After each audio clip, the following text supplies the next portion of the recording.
Nagagawa ko guys ng ng aming baon para mamaya paglabas namin. Magbe-breakfast lang kami, tapos pupunta kaming city. From here, mga 20 to 30 minutes ang biyahe. Dito sa amin,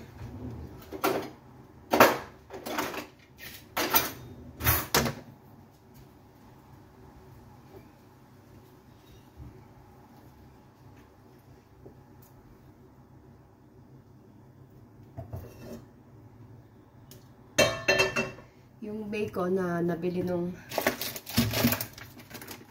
ni Steve na isang araw ay ano siya, malaki, mahaba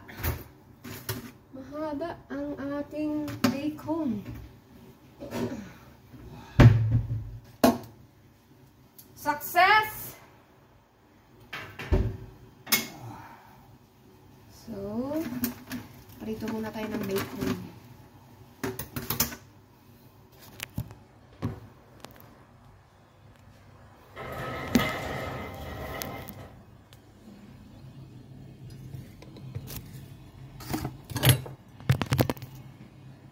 Coffee out.